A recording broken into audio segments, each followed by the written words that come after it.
Death is Afghanistan's constant companion. A nation of cemeteries, 2.5 million people buried by conflicting ideology.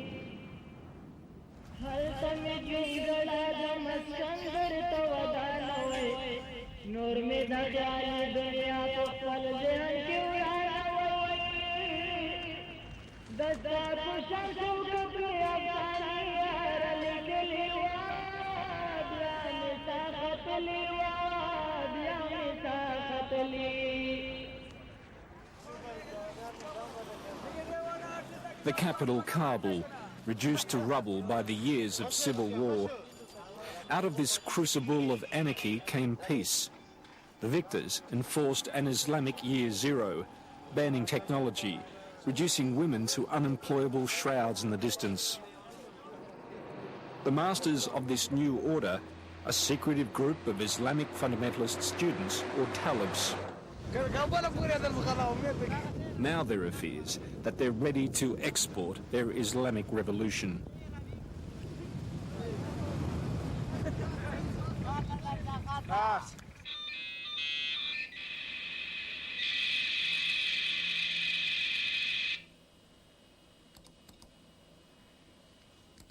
For the Taliban, it's an effortless leap from the 7th to the 20th century.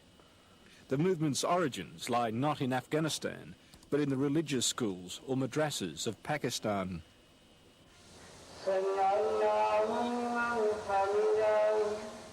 Near Peshawar is the largest madrasa, touted as the Taliban's Harvard. The 2,500 students of this madrasa are recruited from the poor of Pakistan and Afghanistan. Starting as young as 6, they spent 8 years living and learning the ways of fundamentalist Islam. It's a Spartan existence that forms a harsh, narrow worldview.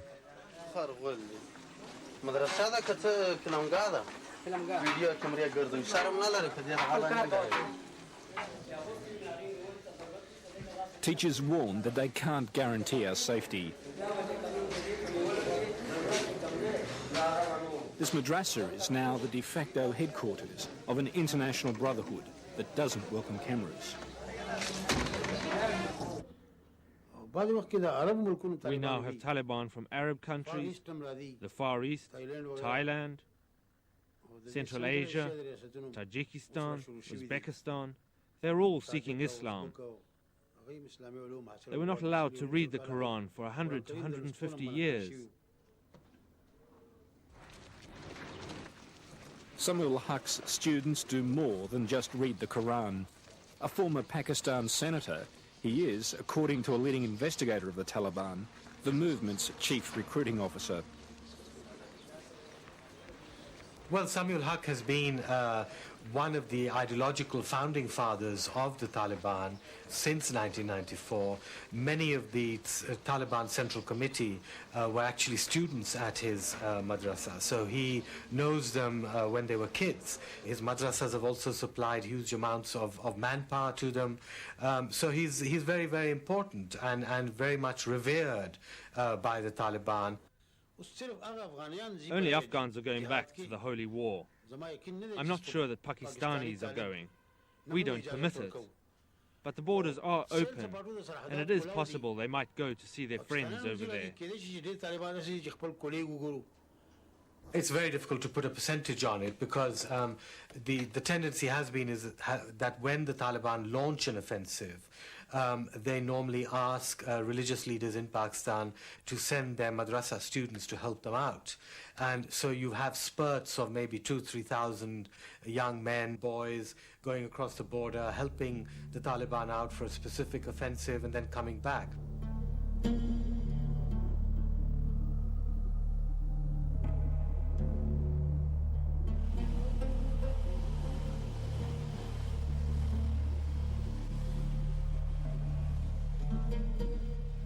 The Khyber Pass, Pakistan's frontier with Afghanistan.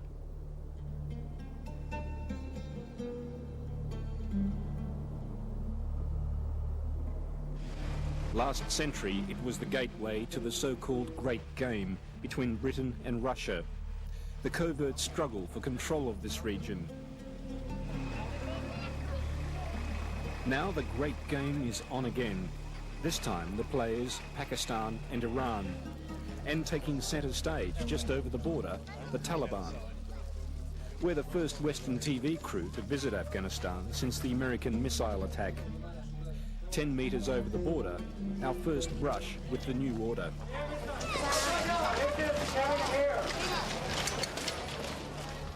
From now, we're on our own. The UN evacuated its staff after an aid worker was gunned down in Kabul by Pakistani Talibs in apparent retaliation for the US attack. You were saying that don't let them do filming. Okay.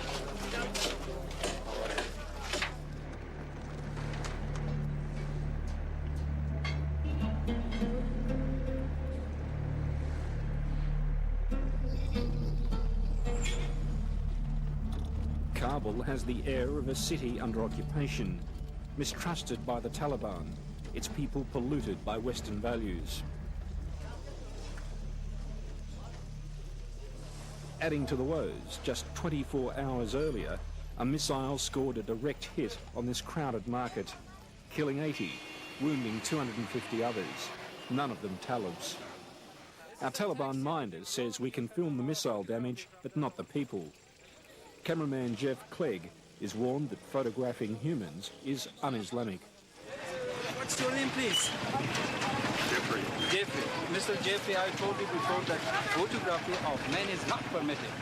Other TV crews have been severely beaten, their gear smashed. You can have every part of the building photography, but not the photography of people. So let's go. The videotape confetti, evidence of others who disobeyed this order. Piled up in grim tribute, the remains of the missile, a smaller version of the Scud, packing half a ton of high explosive. It was launched by Ahmed Shah Massoud, the last ex-government commander, surrounded but still fighting, barely 40 kilometres away.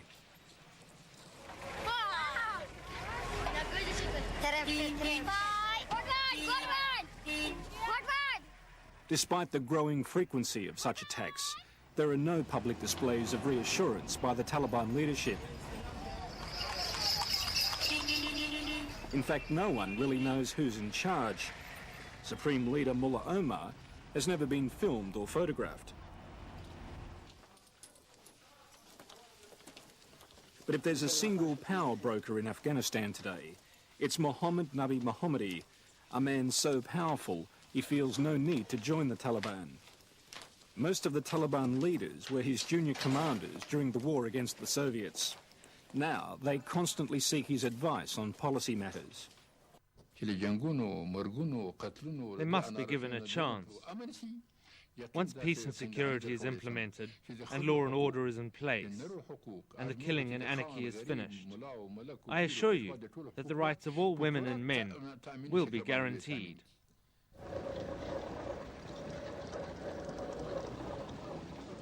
The Taliban's iron rule has brought a peace that's attracted 1 million refugees home from the camps of Pakistan.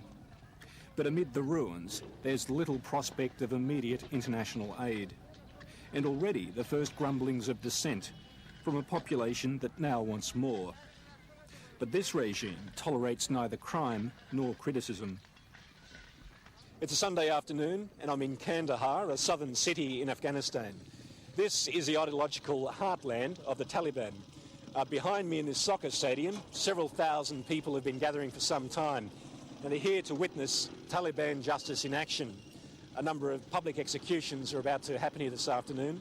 We're not permitted to film, but I've been invited by the governor of Kandahar to go in and witness events.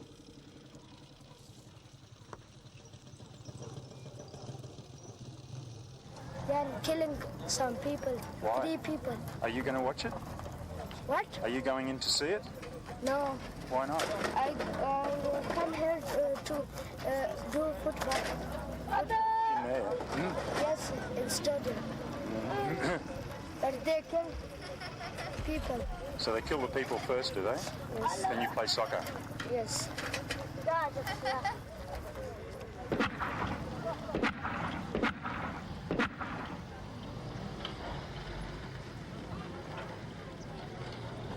Well, in front of about 5,000 men, women and a considerable portion of children, I have to say. 3 men were dragged out into the middle of the soccer pitch. We were told that they were guilty of murder. They begged for forgiveness. That was denied. The next of kin of those allegedly murdered were then handed Kalashnikov assault rifles. The men were dragged over underneath the goalposts and they were then machine gunned to death. This may be Islamic justice, but it's also the Taliban's way of just telling the people here who are in charge. In fact, there's quite a mood of disgust among a number of people, but obviously with the Taliban here, no one is going to say anything. Islamic Qanon, Taliban Qanon.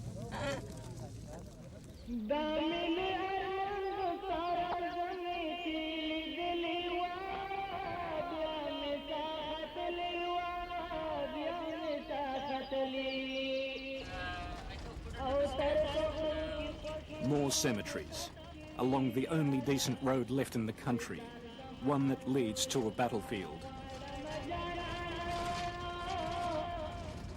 We give our mind to the slip and join a young Talib on his way to the front line, only 30 kilometres north of Kabul.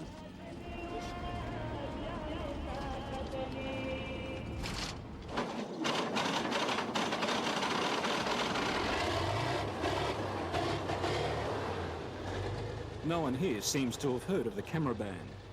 The Taliban now control 90% of the country, but Ahmed Shah Massoud, commander of the deposed government army, still holds the impregnable Panjshir Valley. One tactical error by the Taliban, and Massoud could sweep back into Kabul in a day.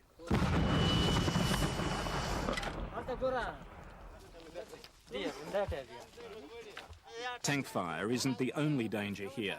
The front is littered with mines and unexploded munitions. Be careful that you're not blown up by the mine. No, don't worry, this is no mine, it's okay. So what's the mine situation? I'm not going to the dangerous places. Our escorts are oblivious to the battle. The young Talibs are reckless. They're fighting a holy war. Death in battle brings a limitless supply of maidens in paradise. Over there on top of the hill, that's where the Taliban are. Down the bottom in the town are Massoud's people. And you can see that line from there to there. That's the front line. Mystery surrounds the Taliban's sudden evolution from student movement to formidable army. The Taliban say their force was built around young mujahadeen veterans who rallied to the fundamentalist cause.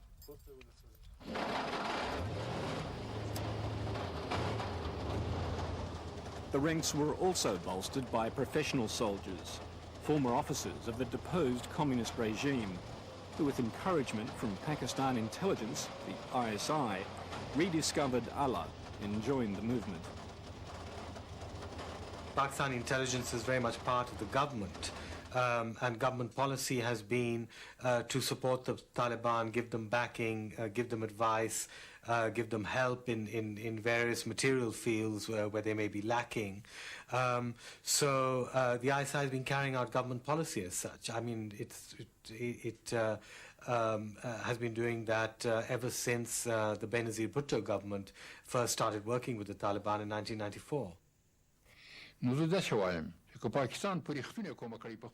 Well, I don't know anything about it, but if Pakistan did offer military and economic help, I pray to Allah that he will reward Pakistan with paradise and give them rewards in this life, because they would have helped the oppressed and a just cause. Pakistan's master plan of a client state run by the Taliban is fraying around the edges. as the Talibs now find themselves stretched thin on two fronts. One army is trying to crush Mosul before the onset of winter. Another 25,000 men have rushed to the western border, where the Taliban and Iran are on the brink of war. A confrontation triggered in August when Taliban forces capturing the Afghan city of Mazar-Sharif killed 8 Iranian diplomats and a journalist. But the Talibs have an ace up their sleeve, a hand they want to reveal to us at this nondescript house. 42 Iranian prisoners, filmed here for the first time. How are you? How are you? Australia. You're from? Australia. Where are you from? I? From Iran. And what is your job? Yes. What is your job? Diplomat. Leading the group, 3 other diplomats from Iran's Mazar-Sharif consulate, men with an extraordinary tale. Captured a year ago by one of the mujahadeen warlords, they were then sold to the Taliban for $100,000 each. We were captured in September 1997 and were sold to the Taliban by Mohiuddin, the commander of Islamic.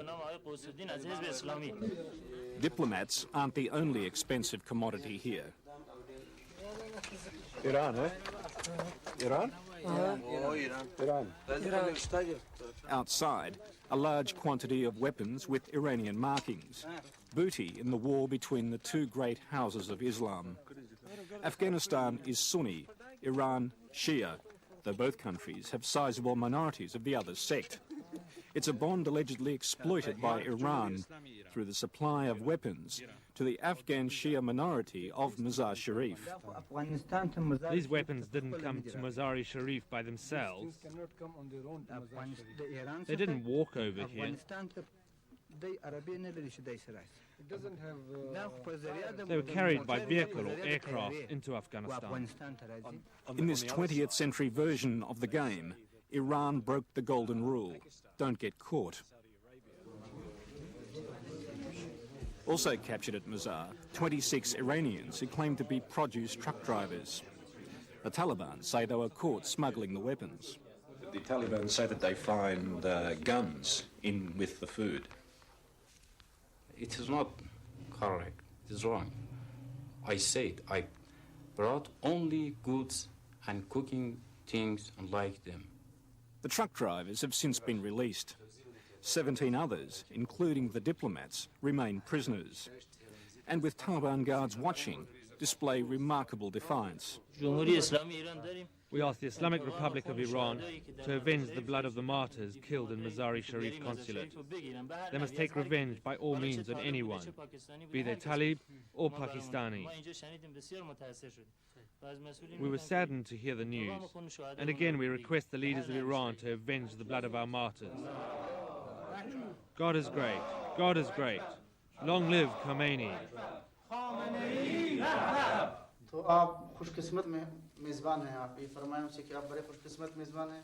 In far more sumptuous surroundings, a different group of Iranians who are very much the Taliban's welcome guests.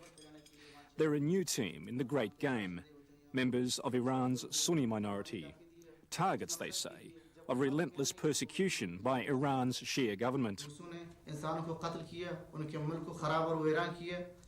Previously operating here in secret, they take the opportunity to make an explosive announcement to the world: the launch of their own Taliban-style revolution on Iranian soil. Our war is not against the people, not against our country. It's against the system which is hostile towards us. Animosity, hostility towards our faith. We have to tell the world about our oppression, about the tyrants of our government. It's confirmation of Iran's greatest fears: Taliban ambitions to expand their Islamic New Order. Other nations have done it. The Afghans did. If we are compelled and Iran doesn't stop its tyranny, we will be forced to do something in our own defense. तो हम मजबूर हैं जी अपने दिफा के लिए हमें कुछ करना है. If this is so, I think this would be of enormous significance because it would really be telling Tehran that the Taliban are harboring anti-Iranian groups. It would be very provocative for the Iranians if the Taliban were doing so. It would perhaps give another justification for a future Iranian, some kind of Iranian attack or measure taken against the Taliban. يا أيها الذين آمنوا An Iranian attack would oblige Pakistan Prime Minister Nawaz Sharif to send in his army on the side of the Taliban. The military dominate political life in Pakistan, and it's the military who've backed the Taliban. But in playing the great game, Pakistan may have unleashed forces it no longer controls.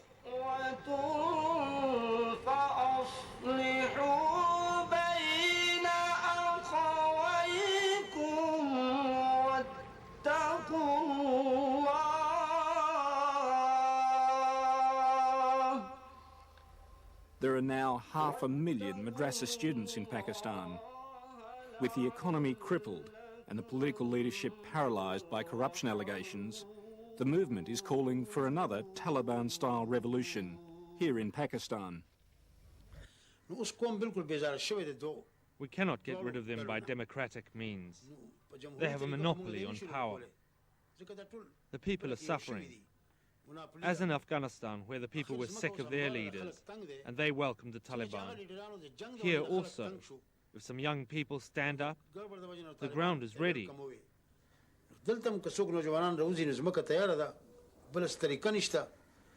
Well, I think for the region, the Taliban phenomenon has already proved disastrous. It has completely polarized the region. On one side, you have Pakistan and Saudi Arabia who've been backing the Taliban. On the other side, you have everyone else, India, Iran, Turkey, China, Russia, the Central Asian states, who are very much not just against Taliban, but have publicly now voiced their disapproval of Pakistani and Saudi support for the Taliban.